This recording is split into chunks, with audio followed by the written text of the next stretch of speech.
Hola a todos, ¿cómo están? Bienvenidos nuevamente para nuestra clase de hoy. Voy compartiendo pantallas para que puedan seguir la clase de hoy con la ayuda del Power.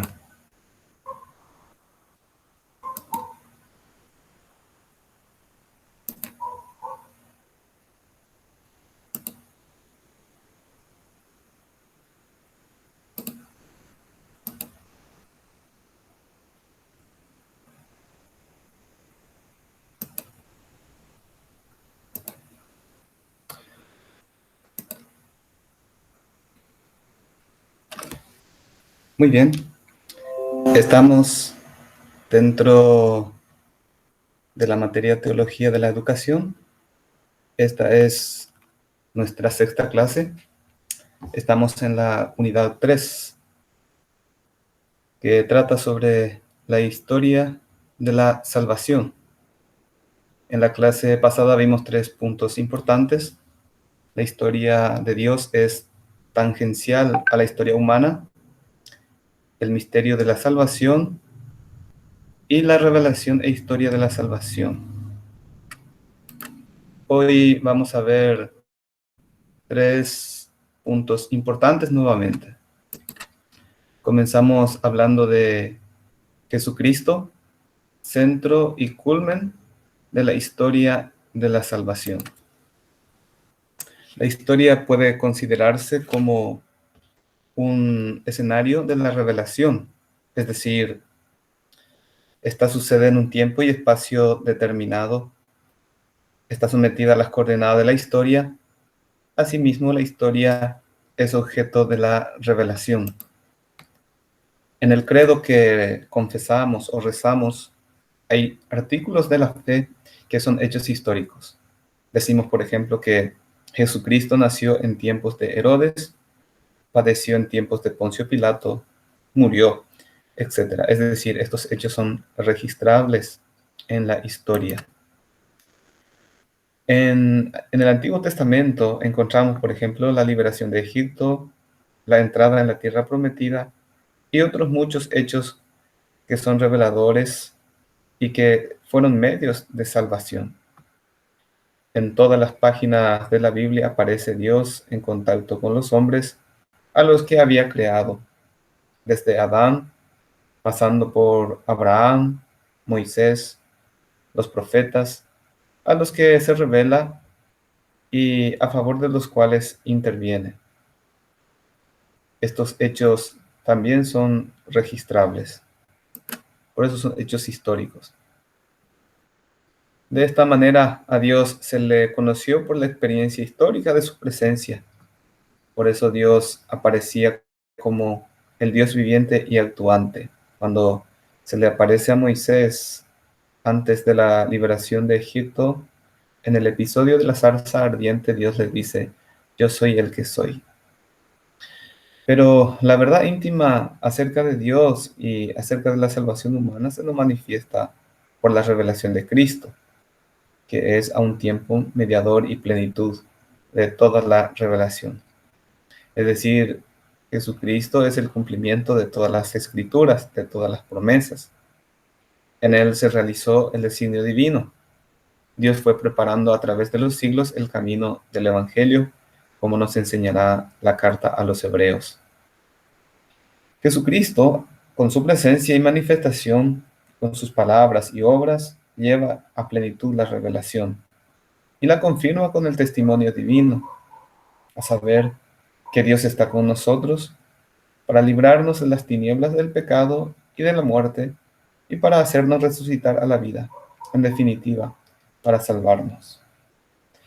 El cristianismo, por tanto, afirma que Dios, en su designio de amor, vino en ayuda del hombre, a fin de mostrarle no un camino, sino el camino para llegar plenamente a Él. Ese camino es Jesucristo mismo.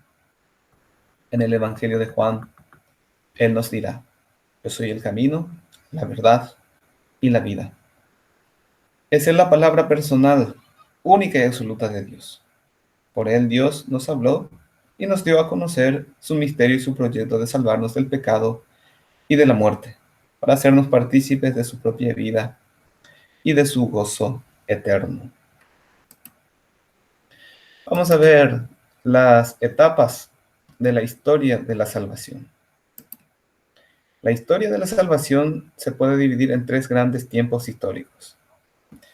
El tiempo de Israel, por un lado, el tiempo de Jesucristo, que es la plenitud de la revelación, y el tiempo de la iglesia, que es la continuadora de la salvación en la historia, en el mundo.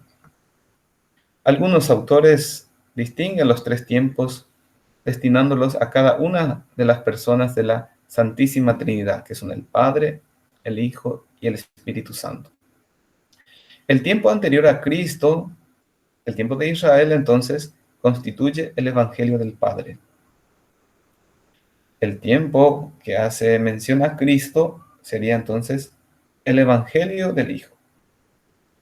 Y el tiempo de la Iglesia, que es posterior a Cristo, es el Evangelio del Espíritu Santo. Padre, Hijo y Espíritu Santo. Israel, Jesucristo y la Iglesia. Si queremos hacer, ¿verdad?, este paralelismo. En cada uno de los tres grandes tiempos históricos hay algunos momentos especialmente significativos de intervención de Dios. Son de señalar en el Antiguo Testamento la creación, el pecado, la promesa, el éxodo con Moisés, la alianza también con Moisés y el profetismo. La revelación de Dios en tiempos anteriores a Cristo va así de una manera progresiva y preparando lo que va a ser la revelación definitiva.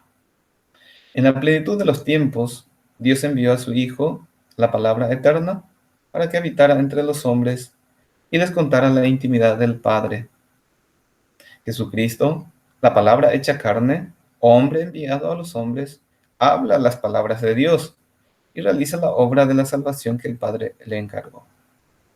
Él con su presencia y manifestación, con sus palabras, pero sobre todo, ¿verdad?, con las obras, los signos, milagros que ha realizado y particularmente con su muerte y resurrección y con el envío del Espíritu de la verdad, lleva entonces a la plenitud toda la revelación.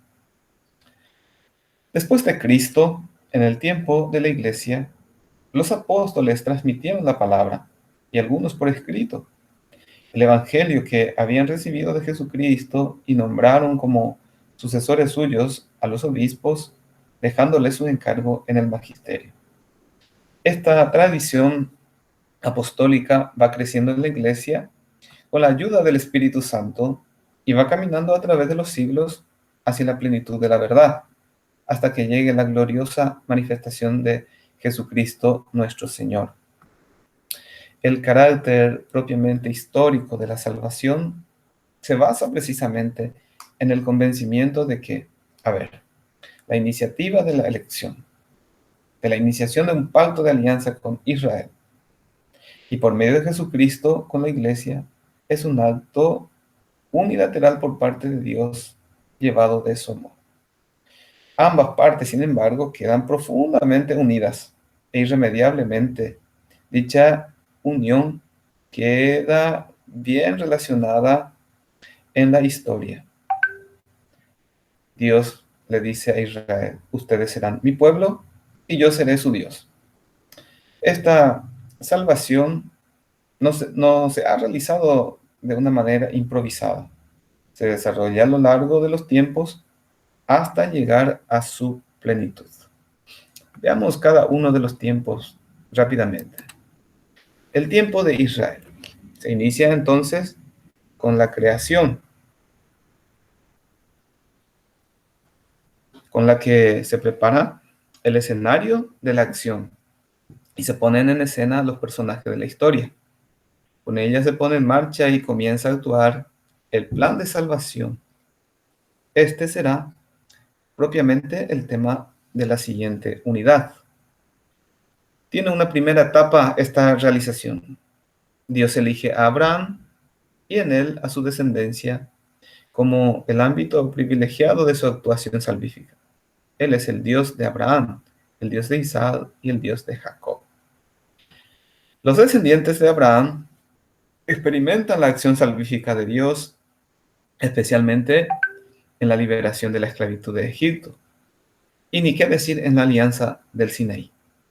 Que Dios, por ejemplo, en la historia, ha hecho un pacto con un pueblo, no se conoce, solo el Dios de Israel. Y así nacía Israel como pueblo. Entonces, Israel y todo el pueblo miran al pasado y describen su prehistoria de salvación, creación, pecado y promesa. Después, y a lo largo de 3 siglos, este pueblo va siendo testigo de múltiples y continuas intervenciones de Dios. Él se les va haciendo presente en su historia de múltiples maneras. Les habla, los dirige y guía por medio de personas. Hemos visto en la segunda clase a través de los jueces, después de Moisés, luego los reyes y especialmente por medio de los profetas, como lo veremos en la clase siguiente. Y así los va acostumbrando a sus caminos, los va llevando a descubrir y aceptar sus procedimientos, los va encaminando en una palabra hacia la plenitud de la revelación que será Cristo. Es el Antiguo Testamento, la alianza antigua, la etapa de preparación, por tanto. En segundo lugar, el tiempo de Jesucristo. Al llegar la plenitud de los tiempos, dice San Pablo, la etapa de preparación deja paso a la de la realización de la salvación que tiene lugar en Jesucristo, en su vida y en su muerte y sobre todo en su resurrección.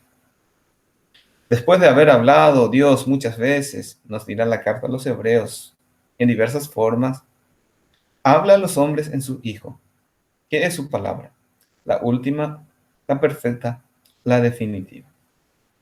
Después de haber realizado salvaciones parciales, pequeñas, numerosas, deficientes, provisionales, si se quiere, Dios, nos dice el apóstol Pablo, envió a su Hijo, nacido de una mujer, de María, bajo la ley, para que redimiese a los que estaban bajo la ley, a fin de que recibiésemos la condición de hijos adoptivos. Y como pruebas, agrega el apóstol Pablo, de que son hijos, Dios ha enviado en sus corazones el espíritu de su Hijo que clama, Abba, Padre. De suerte que ya no eres esclavo, sino hijo. Y si eres hijo, eres también heredero por la gracia de Dios. Son muy interesantes en ese sentido los escritos de Pablo, la carta a los Gálatas y la carta a los Romanos. De esta manera, con Jesús queda instaurado el reinado de Dios en el mundo, objeto de la promesa y de la esperanza de Israel desde la época de David.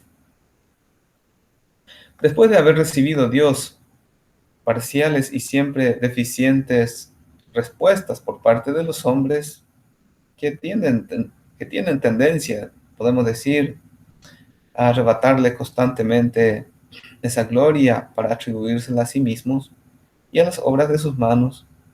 Cristo se presenta como aquel obediente hasta la muerte y muerte de cruz, y le ofrece la respuesta verdadera, la reverencia consumada y la glorificación perfecta, realizando así también la salvación de los hombres.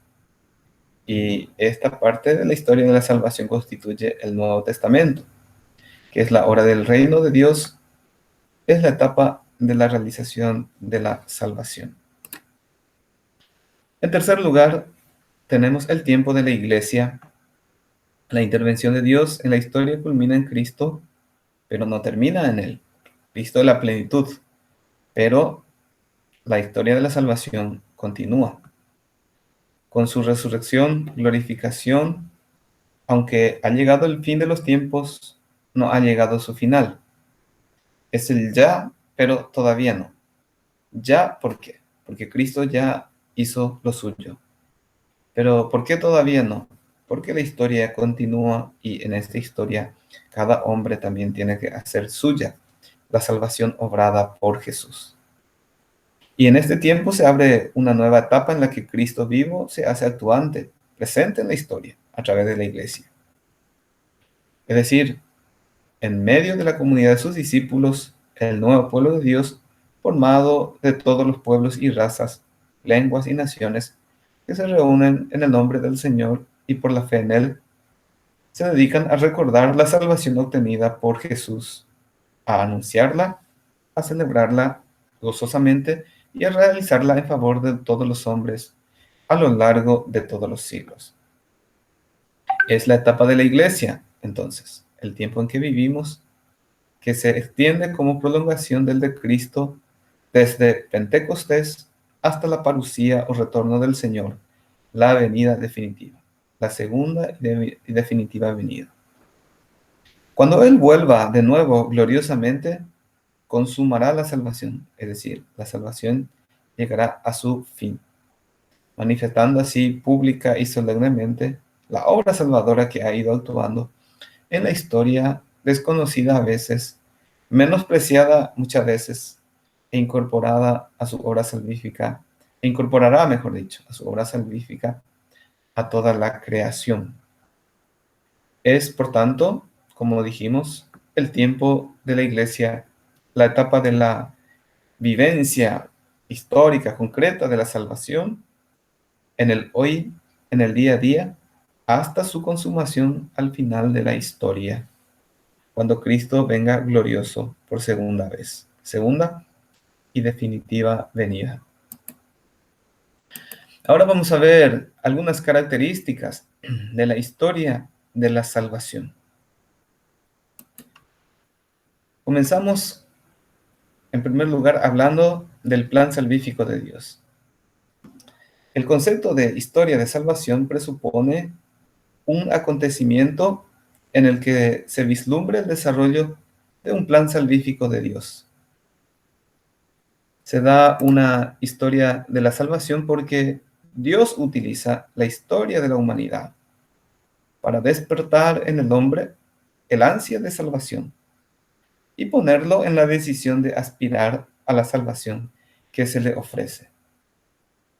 Dios hace comprender al hombre caído como consecuencia de la desobediencia, tal cual lo veremos en la siguiente unidad, los relativos y pasajeros que son los bienes de este mundo, invitándole a buscar los bienes espirituales e imperecederos de la salvación escatológica o la salvación final, que Dios otorgará a los que acepten las condiciones que exige para la consecución de esta salvación. De esta manera, por parte del hombre, se da una historia de deseos de salvación y de esfuerzo para conseguirla. Por parte de Dios, se da una historia de intervenciones divinas en la historia de la humanidad, que tiene como fin devolver al hombre la plena salvación perdida por el primer pecado. Recordemos que en el jardín el hombre vivía en una estrecha y en una perfecta, diríamos, comunión con Dios, que ha perdido justamente a raíz y a consecuencia del pecado. El plan salvífico de Dios se manifiesta por el hecho de que eligió a ciertos personajes, Abraham, Moisés, y a un pueblo que demostraran a los otros hombres lo que significaba vivir en comunidad con Dios, y a través de los cuales les llegaría la bendición que les daría a conocer lo que significaba la salvación que se les había prometido. Los textos del profeta Isaías, como veremos también más adelante, hablan de que Israel ha sido constituida como ciudad, como luz, como nación, luz de todas las naciones. Es decir, las naciones caminarán a la luz de Israel como pueblo elegido, que conduce a los demás pueblos a la comunión con Dios. Israel, por su elección, forma una comunidad con Dios y Dios forma una comunidad con su pueblo. Y así Israel se constituye como heredero y garante de las promesas de salvación para todos los que quieren pertenecer a esta comunidad. Vamos a ver ahora la segunda característica, la historia humana. Aunque el plan salvífico de Dios se realice en el interior de la historia, en acontecimientos que pertenecen a la historia de la humanidad, la historia de la salvación, en sentido bíblico, no debe identificarse simplemente con la historia de la humanidad. Podemos hablar de la historia de la salvación en el sentido de que Dios ha demostrado en hechos concretos de la historia que otorga o deniega la salvación. Toda la historia está en manos de Dios, pero solamente se consideran aquellos hechos que son decisivos para la salvación del hombre. Por ejemplo, muy pocas cosas recoge la Biblia de las muchas que sucedieron durante el inmenso periodo de la historia primitiva. Si leemos el libro del Génesis, del 1 al 11, vamos a encontrar que se relatan así historias aisladas, ¿verdad? Son muchos años de historia que son recogidos, mejor dicho, en pocos capítulos, ¿verdad? En 11 capítulos prácticamente. Y desde Abraham, entonces, los hechos históricos son considerados otra vez decisivos para la historia de la salvación. Por eso desde el capítulo 12 del Génesis comienzan a narrarse otra vez hechos históricos cronológicos, ¿verdad? Y a la historia como ciencia le permite también estos hechos narrados por la Sagrada Escritura para fijar la edad y la historia misma, ¿verdad?, de la civilización. En segundo lugar, podemos decir que también son pocas las noticias del periodo histórico que se extiende desde la vuelta de la cautividad hasta la aparición de Juan el Bautista. Parece que hay un vacío. Y es decir, desde el tiempo en que Israel cayó en poder de imperios, ¿verdad? Primero los babilonios, luego los persas, luego los griegos. Entonces no se cuentan muchos acontecimientos, porque estos acontecimientos no fueron decisivos, hasta que aparece Juan el Bautista. Y ahí el autor sagrado se interesa nuevamente para reconocer en los acontecimientos que sucedieron en ese entonces la intervención directa de Dios. Y mirando la vida de Jesucristo, decimos también que poco sabemos de su infancia y de los 30 años que vivió en Nazaret. Se nos cuenta, por ejemplo, que a la edad de 12 años aproximadamente, bajó o mejor dicho, subió a Jerusalén con sus padres. Es el famoso relato, ¿verdad?, que se reza en el misterio gozoso del Santo Rosario. El niño Jesús perdido y hallado en el templo. En realidad Jesús ya tenía 12 años. Ya había celebrado la fiesta judía del Bar Mitzvah, en la que se marca ya la edad adulta para cada judío. Y ya podía participar entonces de las reflexiones, discusiones con los rabinos. Por eso a Jesús se los ve sentado en medio, ¿verdad?, de los maestros de la ley, hablando con ellos, y todos quedan admirados de su sabiduría. Pero los primeros años de infancia hasta los 12, nada se nos cuenta. Y desde los 12 hasta que comienza la vida pública, ¿verdad?, hasta los 30 años aproximadamente, hay un vacío grande también. Es porque esos acontecimientos históricos no fueron decisivos, ¿verdad?, para la historia de la salvación. No decimos que no hayan sido importantes, solo que no son decisivos. Y desde que Jesús comienza el ministerio público a los 30 años, cada hecho, cada acontecimiento ya van siendo recogidos y van siendo relatados, porque sí ya son elementos fundamentales que hablan de la salvación y ya pueden ser considerados hechos o historia de la salvación.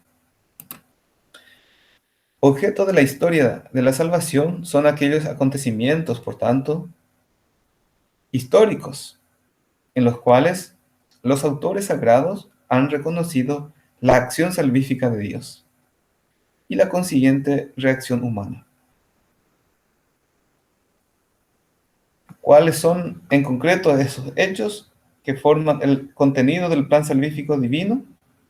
Es difícil precisarlo, pero todos los que se mencionan en la Biblia, directa o indirectamente, guardan una relación interna entre sí y por lo mismo entran en cierta manera en el plan salvífico de Dios. Entre historia de la salvación e historia humana, aunque sean distintas, existe entonces una relación íntima, pues Dios está encarnado e inserto en la historia y va animando esa historia humana, convirtiéndola en historia de la salvación. Tercera característica, función de la comunidad creyente. Los hechos aislados no forman una historia, solo forman historia si se graban en la memoria de los hombres y se transmiten a las generaciones posteriores. De ahí que únicamente puede hablarse de historia de la salvación cuando los hechos salvíficos y su significación de conjunto, conocido por los hombres como tales, son reconocidos como significativos para la propia generación y para los que han de venir, y que por esto mismo se retransmiten. Solo se da historia de salvación cuando una comunidad se considera a sí misma como pueblo de Dios, que recuerda o evoca a la memoria los hechos salvíficos del pasado para comprenderse a sí misma y comprender la relación que tiene con Dios, con el fin de recorrer el camino que la lleva a la salvación prometida. Uno a veces quiere pensar y piensa luego que la Biblia fue escrita en la medida en que fueron sucediendo los acontecimientos. Eso es erróneo. La Biblia fue escrita tiempo después, en algunos casos siglos después y milenios después. ¿Y qué significa eso? Que todo lo recogido en la Biblia, en la Sagrada Escritura, es experiencia de fe de un pueblo, que siempre va releyendo su historia, lo que le sucede, ¿verdad? De acuerdo a las intervenciones de Dios en el pasado. Y de esa manera van plasmándose también por escrito esa experiencia que quedó grabada en la memoria del pueblo y que se va transmitiendo de forma oral. Los que saben, ¿verdad? Los que estudian la historia sagrada cuentan que recién en tiempo de los reyes, de David en adelante, comenzaron a escribirse los libros sagrados. Pero pasaron siglos, ¿verdad? Desde que Dios llamó a Abraham y que el pueblo bajó a Egipto hasta la institución de la monarquía del rey, del reinado, ¿verdad? Como el sistema de gobierno en el pueblo. Entonces lo que hace el pueblo es evocar a la memoria los hechos salvíficos del pasado para comprenderse a sí misma y comprender la relación que tiene con Dios. Eso es para que entendamos nada más, ¿verdad? De que los textos sagrados no fueron escritos simultáneamente con los acontecimientos que fueron sucediendo. Lo mismo harán los evangelistas. San Lucas Por ejemplo, el que escribe el tercer evangelio, San Marcos también, el segundo evangelio, ellos no formaron parte de los apóstoles, ellos fueron ya discípulos de los apóstoles. Y a medida que fueron escuchando la predicación apostólica, fueron recogiendo los hechos, ordenando cronológicamente, secuencialmente, y fueron plasmando en los conocidos evangelios de hoy. De ahí la importancia de la comunidad. Y la comunidad que se considera pueblo de Dios, así como aquellos a los que está confiada la obligación de transmitir la tradición. Escogen aquellos hechos que consideran importantes para la historia de la salvación y los interpretan de manera que muestran a los posteriores el camino que lleva a la salvación. En la historia humana y en la historia de la salvación, llegamos hasta los hechos solo a través de testimonios y de documentos que siempre dan una interpretación de los hechos. Si queremos comprender la historia de la salvación, debemos tener confianza en los que fueron testigos de la misma y en los que nos las transmitieron. Considerar atentamente la interpretación que le dieron y examinar qué nos dice a nosotros, hombres y mujeres del siglo XXI, lo que nos ha sido transmitido.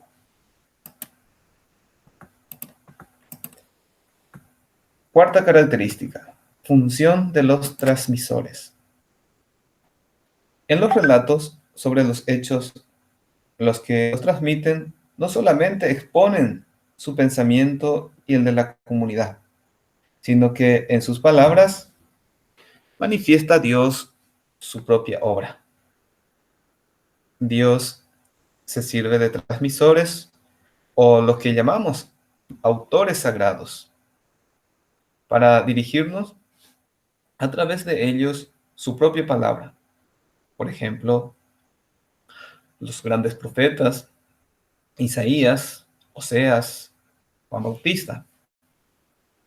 Y por eso decimos que lo que ellos han transmitido es palabra de Dios. Los que nos han retransmitido la historia de la salvación hablan no solo como testigo de la obra de Dios en la historia, sino también en nombre del Dios que obra, actúa en la historia. Así son muy significativas, ¿verdad? Las expresiones que encontramos en los profetas. Así dice el Señor. Y ellos hablan, es como si el mismo Dios estuviera hablando. Yo seré su pueblo y ellos serán mi Dios.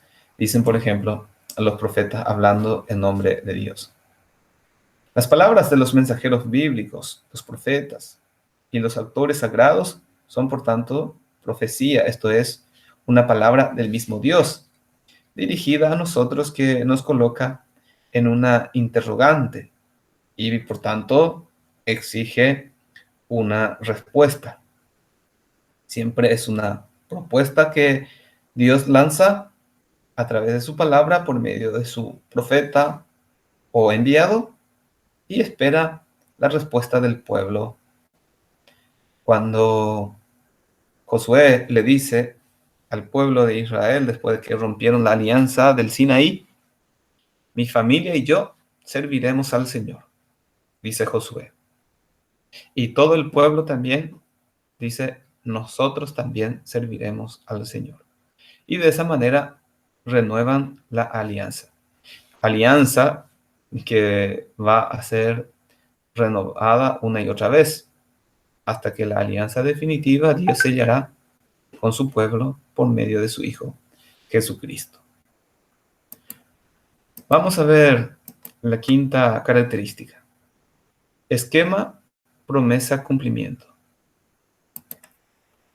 Porque la salvación se perdió por el pecado y porque solamente el hombre la recuperará en toda su plenitud al fin de los tiempos, la historia de la salvación se define por el esquema de promesa y cumplimiento.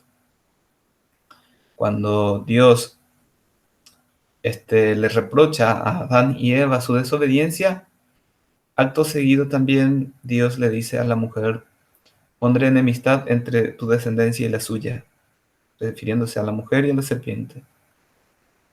Y esta enemistad entre tu descendencia y la suya, ¿verdad? Y en este pasaje ya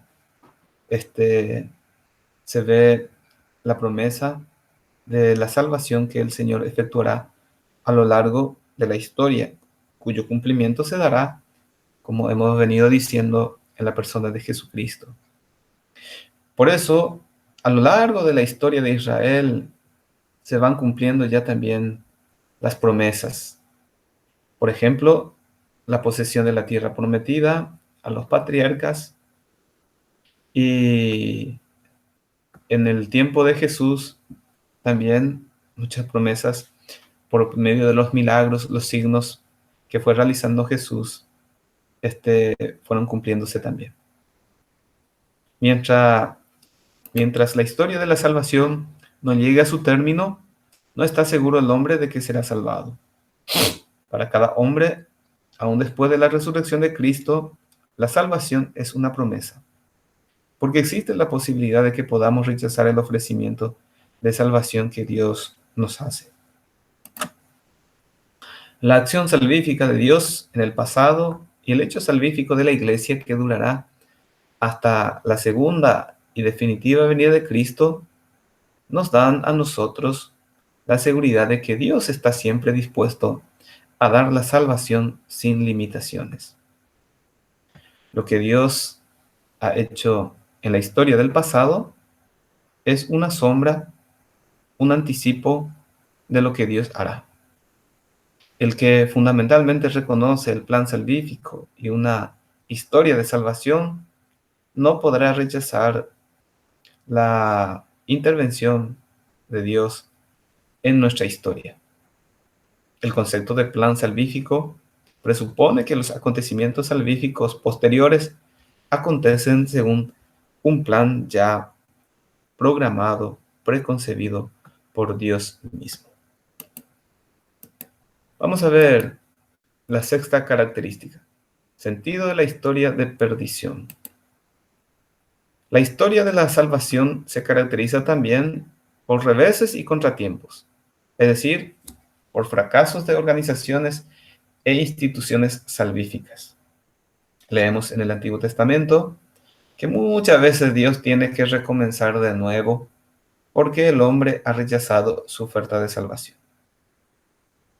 En el mismo Sinaí, mientras Dios iba entregando la tabla de la ley a Moisés, el pueblo rompió ya la alianza. Le dice Dios a Moisés: baja, que tu pueblo sea pervertido.